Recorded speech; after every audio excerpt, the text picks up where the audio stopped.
Hi. Hello, my name is Eugene and I am a music composer and also an artist.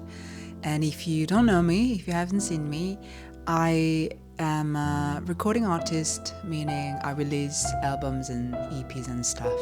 And I also write music for film here and there. So welcome to my home studio, or welcome back to my home studio. Today I wanted to share my biggest fear, I guess one of the biggest fear in my musical journey. I'm a little bit nervous, I'm not gonna lie. I have a little supporter here. I might just hold my little bunny bun. So basically, this is the story. I released an album this summer in June, and it is a piano solo album. I am a pianist, so it was a really, really big challenge for me to release a solo piano album. I'm gonna tell you why, in a very minute. The reason why I haven't made this video like right after my album release, maybe because first of all, I got married. So I got married in July, so it was a bit of hectic minutes because all my family came around. But also, this album was too personal for me, and I didn't know how to put it out. I don't know how to put it. It was a bit weird to talk about my very personal story in a very short sentence or like in a marketing kind of way. I'm not saying that's bad thing. I'm just saying I am not used to it. I normally tell my story through music. That's my mother tongue. But just making a video talking about my album, like, hi guys, my album is out, listen to it, blah, blah, blah. And this time, it felt, I don't know, it didn't feel right for me. And I really, really wanted to make this video so much, but here we are. I just have to be honest. I didn't want to use all the fancy words and decorate my album like how good it is or whatever. It is really a story about me and my piano. Yeah, there it is. There we go. That's the whole story. So this might be a little bit, tiny bit serious for you, or maybe a bit too much. I don't know. But I thought it might help some people and resonate people who were struggling or have the same issues as I had as a pianist and also composer. So grab a seat, make yourself comfortable, have a cup of tea or have a nice breakfast because the story is about to begin.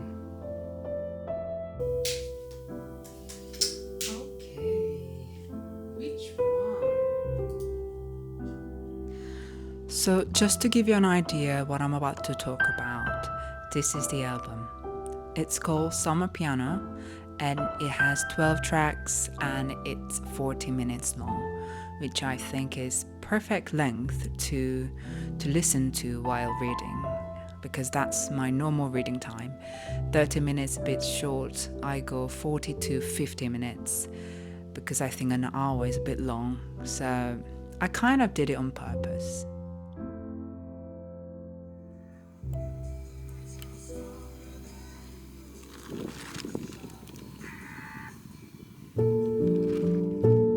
In July 2024, I realized that I have a love and hate relationship with piano. So let me start from that moment.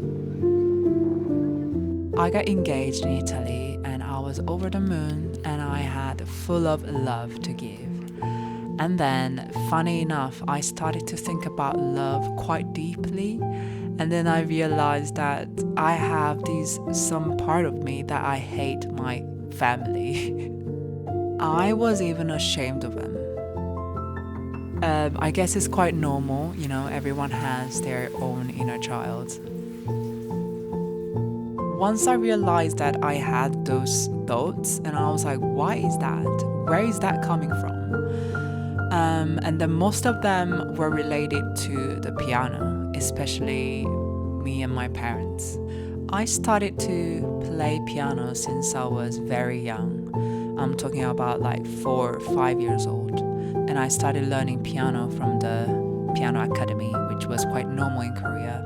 I went there every single day after school. And then I started to have a private lesson, one-to-one, for an hour at age 11, 10, I think 10 years old. And now I'm thinking about it, that's really young age, not gonna lie, because now I'm a tutor and I can see the students, the young students. 10 years old is quite young. But anyway, I didn't stop learning, and then I got to the point where I was preparing to get into art school because my parents asked me if I wanted to get into there, and I was like, yeah, why not? But I don't know if you know about this, but it is very competitive environment in Korea in general. Everything is competitive. You can easily find an article or videos about it if you Google it. And I think I got overwhelmed by that at that age when I was preparing it, because I failed, and then I just fell into pieces. I was absolutely devastated. But the thing is, I didn't say that to my parents. I didn't show that to anybody because I felt like that's weak to show that kind of emotions, which is ridiculous. And then from that moment, the relationship between me and the piano slowly went downfall. And partly because, most part is because I never got told that I was good enough to do piano. I just felt like I just had to do it. Let's say if I won a competition or I got a good grade for the competition, I didn't feel like, oh my god, I'm so proud of myself, oh, I'm so good at piano. Instead, I just thought, okay, I just did what I have to do. I could have done better, but I couldn't. You know, this kind of not healthy mindset.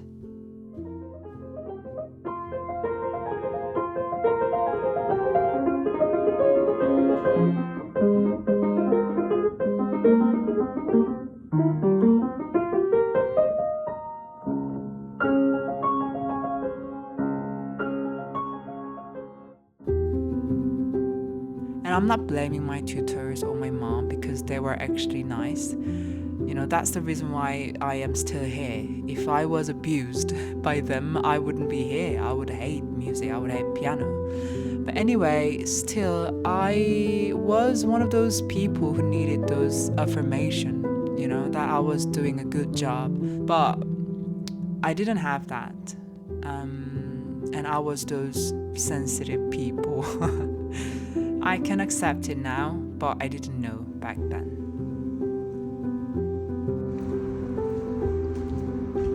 The thing that I found it very hard to deal with was feeling of getting judged every single week, specifically twice a week, one from my normal piano tutor, one from piano professor. I did that for like 5 years from when I was 13 years old. I think 12, 13. So from at young age, who is clearly cannot handle this brutal feedback or even just little feedbacks. I had to go through that every single week. There are so many people who are better than me, and I was constantly comparing to them like I am so shit. Whereas for their point of view, they were just telling me what I could improve because that's their job, isn't it? The tutor, piano teachers. And it wasn't enough time to teach everything in an hour, like scales and Chopin etude, Beethoven sonata. And also, because I didn't feel like I was doing a good job, it kind of demotivated me. And then I didn't really practice much. Even though I was sitting in front of piano, I didn't really do many works. It was just wasting of my time for hours and hours, just playing the same thing without any passion to it. I was just playing it. So it was whole that circulation, if you think about it. I didn't know who I was back then. I didn't have my manuals. And I didn't want to accept the fact that I am those needy person.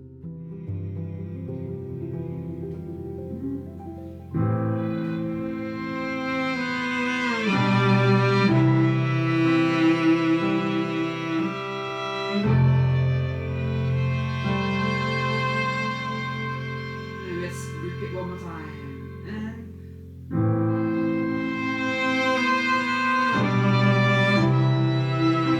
Then E minor, like that, and then D, like we said. So basically, I repeated. Once I realized that I was hungry for hearing that I was good enough when I was young, I called my mom a couple of days later, and then I said, "Mom, why didn't you tell me that I was good enough?" And then she was like, obviously quite shocked. She was like, "What do you mean?" And I was like, "You never told me that I was really good at piano." And then she said, "Well, that was default. That was the default. That's why I supported you to do piano and pursue your career to do music." And I was like, "Well, I guess I needed that more. I think I was one of those people that needs more information." And then she was like, "I'm so sorry, but I thought you already knew." Because my mom and I are a different person, you know. So I guess that's how she thinks. But for me, I needed more encouragement, yes. Yeah, really? Oh, thank you. Actually,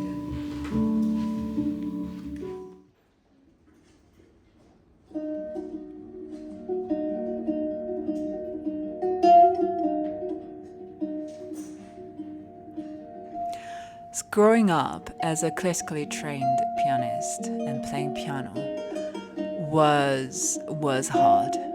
And then now I am as a composer. I subconsciously ignored to write solo piano music for a long time. And that's how I got to think, why am I avoiding? And then I was like, oh, yeah, the relationship between me and piano is just really shit right now. And we need to get through this healing process because piano is my mother tongue. I'm not gonna lie. I can play piano for hours and hours, just, jibber-jabbering. So once I realized that last year, I sat in front of the piano and then started to play something. And I said, you know what, I'm gonna make piano music.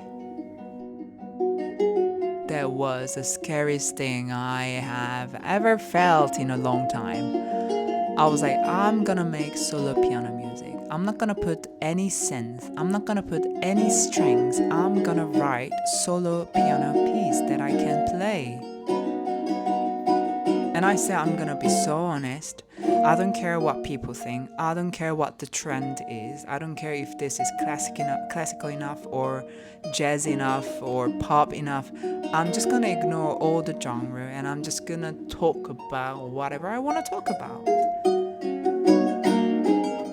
It was really hard at the beginning. I couldn't play anything. I couldn't really write anything, really. I was like, where should I start?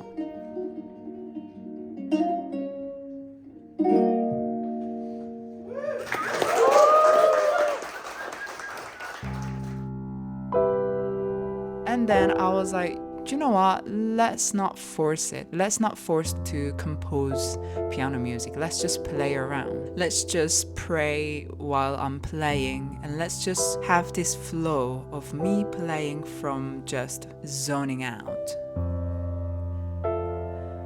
And towards the end of last year, I was almost like word vomiting, like bursting of like all the words and all the things that I want to talk about. And I think I still have like 20 more piano tracks, fully composed track. And I had such a fun time. Yeah, it was almost like telling myself that this is who I am. I may not be enough to do classical piano as a pianist, but this is my language, and I'm sure there are a lot of people who would appreciate my music and enjoy this music.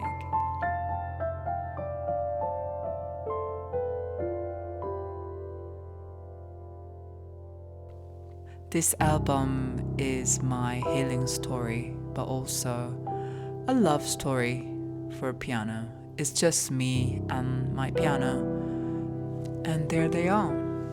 My biggest fear, making piano music and playing it, and I did it.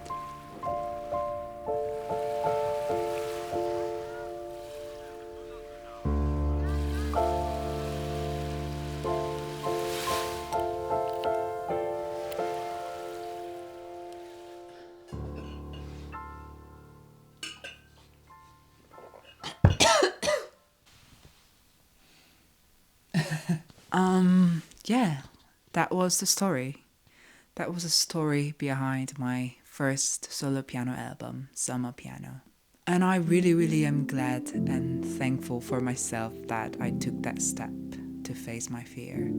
And if I am being completely 100% honest with you guys, I started to realize that there's something going on between me and piano since I graduated my master degree, which was in 2021.